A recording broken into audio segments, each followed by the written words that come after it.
Satu, dua. Assalamualaikum Pak Ahmad.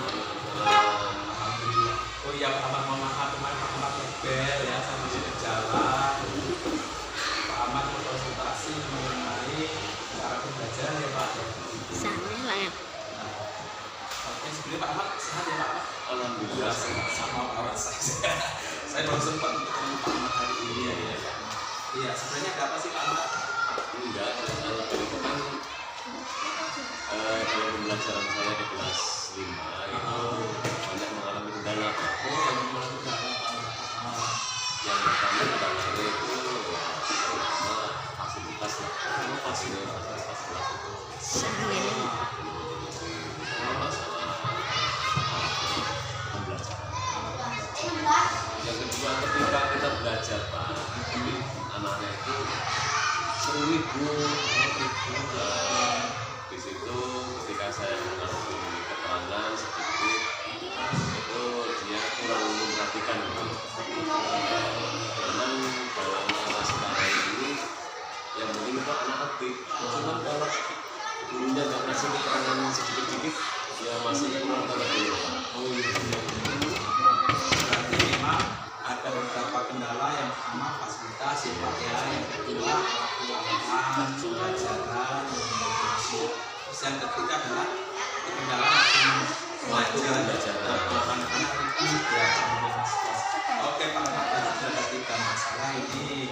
Nah sebenarnya Pak Ahmad kita berfokus yang mana dulu nih, fasilitas, alat apa belajar itu?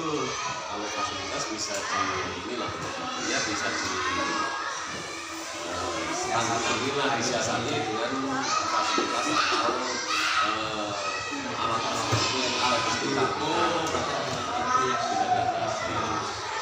mengenai alat pembelajaran. Memang semua itu tidak diatasi dan saya memaklumi karena model saya yang saya terapkan itu kan model PJBD. PJBD ya ya model proyek. Ketika kita melakukan pelaksanaan pembelajaran memakai model proyek itu ya kemungkinan besar ya seolah-olah anak itu ribut kesannya itu ya karena kita membuat pengelompokan terus yang disitu dikerjakan anak itu adalah produk. Jadi ketika anak mengerjakan produk itu ya kesannya terus ribut ya.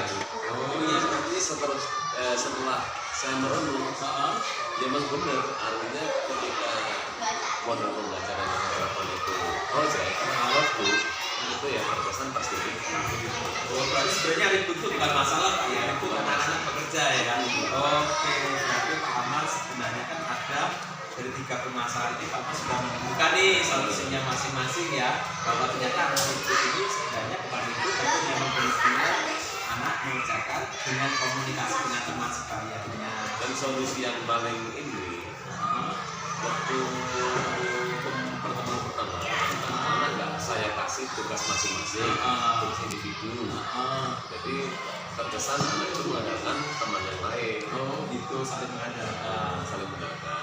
Anak ya Pak. Tapi setelah pertemuan kedua itu anak saya kasih tugas masing-masing dengan tugas yang berbeda, maka tanggung jawab anak secara individu akan bertambah. Maksudnya dia secara individu mempunyai tugas masing-masing yang berbeda. Oh gitu berarti. Nah itu mulai kapan Pak? Jenengan merencanakan kegiatan untuk minggu ini kah atau teman berikutnya? Ya untuk apa yang pertemuan kedua otomatis minggu depan. Minggu depan ya. Oke, berarti minggu depan sudah dieksekusi Pak ya. Kebetulan minggu kemarin minggu pertama. Oke Pak Ahmad, berarti permasalahan itu diselesaikan oleh Pak Ahmad sendiri. Sebenarnya perjalanan selamat Ahmad dalam pembelajaran berikutnya. Semoga lancar ya Pak Ahmad ya. Terima kasih Pak Ahmad. Akhirnya wassalamualaikum warahmatullahi wabarakatuh.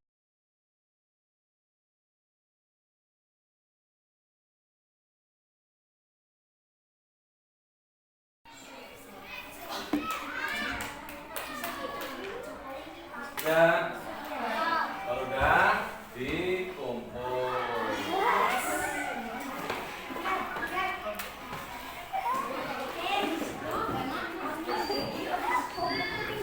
Dikumpul maju, maju sini.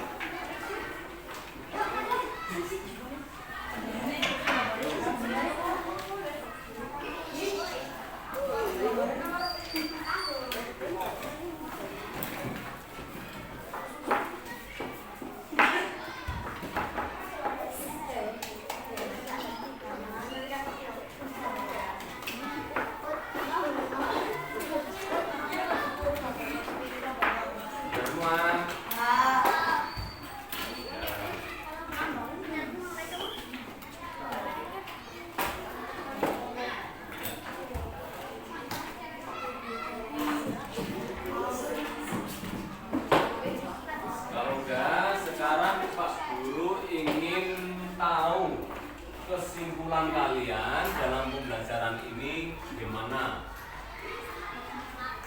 Rasanya seneng apa sulit? Apa mumet? Bagaimana? Senang. Yaitu dalam pembuatan kerangka kubus. Jadi kalian udah bisa ya cara membuat kerangka kubus seperti kemarin, ya? Udah bisa dan sudah bisa mengidentifikasi kubus, ya? Bisa menunjukkan rusuknya, bisa menunjukkan sisinya, bisa menunjukkan volumenya, ya. Tuh. Rusuk itu adalah yang ada di sudut-sudut kubus seperti ini, ya. Ini kayak kamu tadi. Terus sudut juga kamu tahu sudut kubus seperti apa, ya.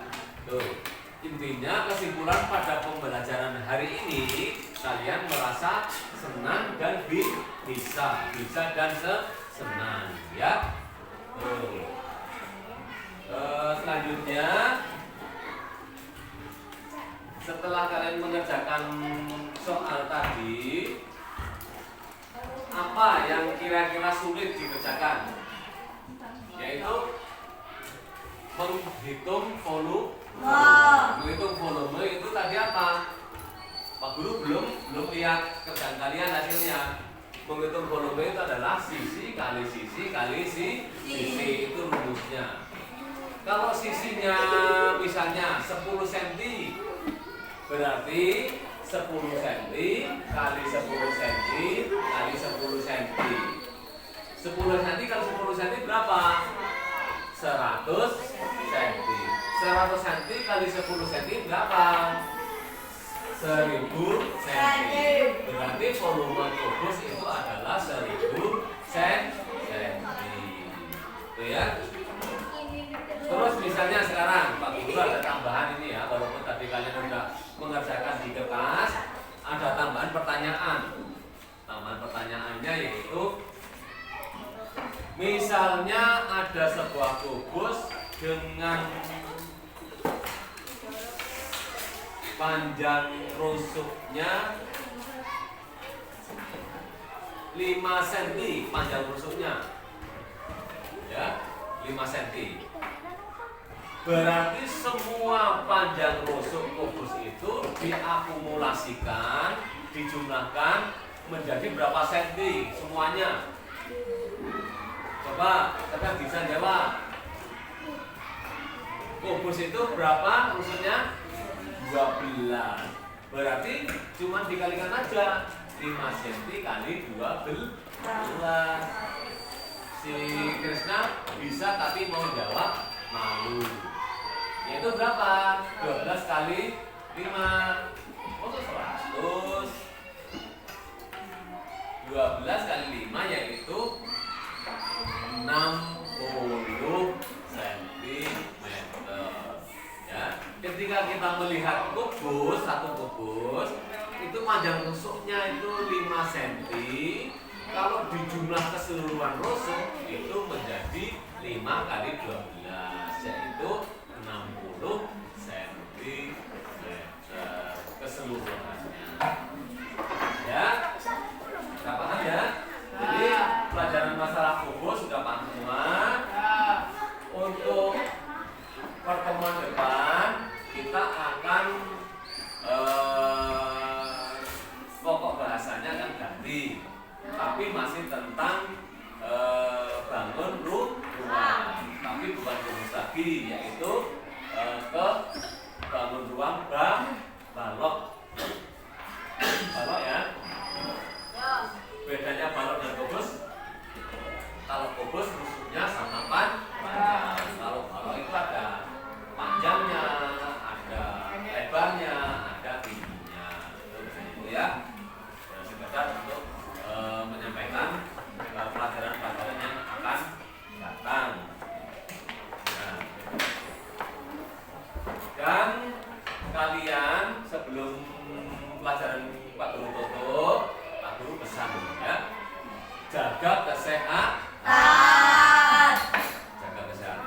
kalian belajarnya tidak banyak kendala-kendala, tidak banyak alang-alangan, tidak sakit. Kalau jajan yang makanan yang sehat. Ya. Kalau bermainlah yang sehat. Kalau di rumah, ya bantu orang tua, ya. Karena waktunya udah habis, maka pelajaran pada hari ini kita akhiri aja sampai di sini. Namun sebelumnya doa penutupan pelajaran dipimpin oleh Muhammad Fatir. Karena Muhammad Fatir tadi waktu berangkat 40 tahun, dia yang paling awal. Maka untuk memimpin doa penutupan pelajaran. Silakan Muhammad Fatir. Dulu siapa? Barang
Assalamualaikum warahmatullahi wabarakatuh.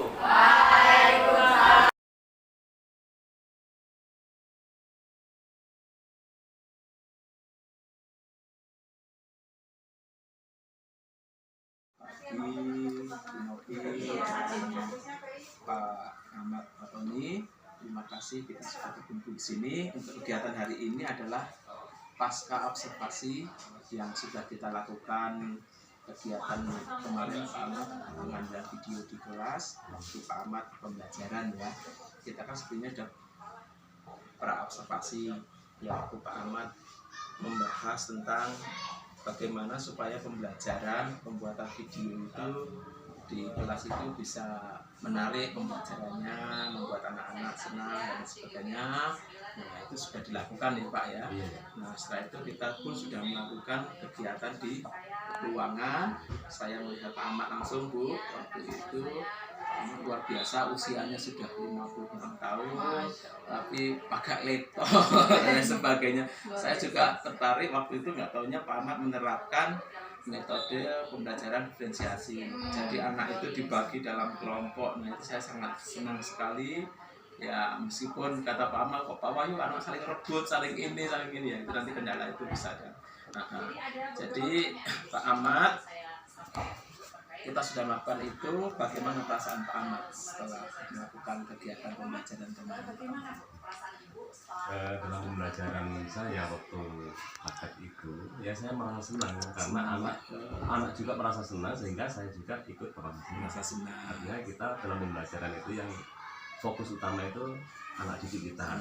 Ketika anak didik kita nyaman, senang, ya kita juga ya bisa merasa senang. Luar biasa Dan senang. hasilnya juga bisa memuaskan, Pak. Memuaskan. Hasil dari didikan kita ke anak. Alhamdulillah, berarti kan sudah berjalan dengan baik pembelajaran itu ya Pak Ahmad ya. Terus Pak Ahmad, langkah-langkah apa yang Pak Ahmad ambil untuk membuat pembelajaran itu menarik dan menyenangkan untuk anak-anak Pak Ahmad waktu itu?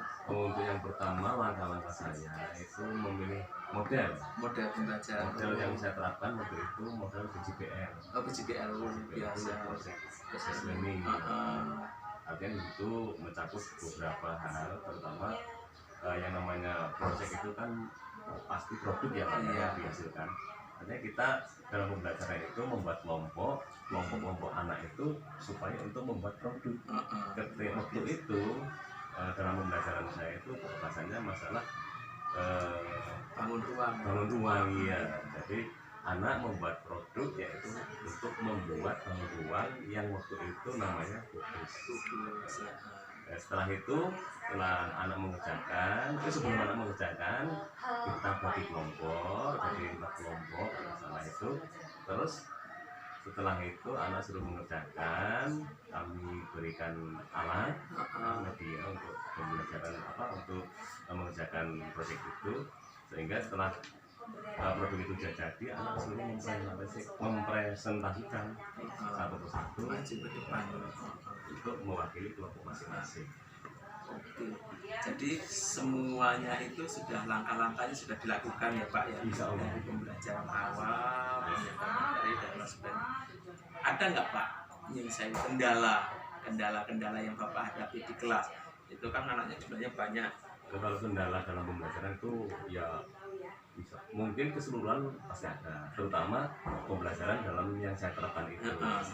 Dalam proyek itu kan kami membuat kelompok. Ketika kita membuat kelompok pasti ada yang namanya kebisingan, keributan dalam satu kelompok tersebut. Apalagi dalam produk itu kan yang dibuat barang-barang yang banyak alatnya. Kadang kelompok si A alatnya kurang, kemudian kelompok si B. Oh gitu. Jadi kilar-kilirnya anak itu Rebutan alat. ada kekurangan dari kami. Oh iya. Agak bising sedikit gitu. Ada kendala ya Pak. Kendala itu. Terus kedepannya nih Pak Ahmad, langkah-langkahnya apa nih untuk Pak Ahmad dalam menghilangkan kendala itu, atau harapan-harapan Pak Ahmad untuk pembelajaran? Oh, kendalanya yang ini juga ada Pak. Artinya sebagai kelompok itu biasanya kan kami beri tugas per kelompok ya.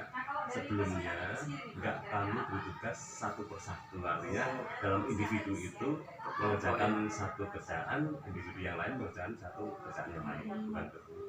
Tapi setelah saya terapkan itu kayaknya kurang memuaskan hasilnya.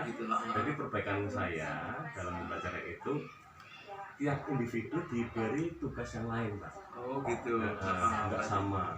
Jadi Sesuai tanggung dengan- jawaban mereka secara individu mempunyai tanggung jawab masing-masing. Oh, Sehingga ya, tidak pekerjaan harus fokus dengan pekerjaan sendiri, individu antar proses. Jadi ada langkah-langkah yang Ya, untuk menyiasati pas kegiatan yang berkaitan dengan pembagian tugas ya. Itu. Jadi harapan kedepannya Pak untuk Pak Ahmad sendiri, pembelajaran yang bagaimana yang pengen Pak Ahmad kembangkan atau mengharapkan bagaimana untuk kedepannya untuk pembelajaran. Ya pertamanya dalam pembelajaran itu memang setiap guru seperti saya itu masih banyak kekurangan.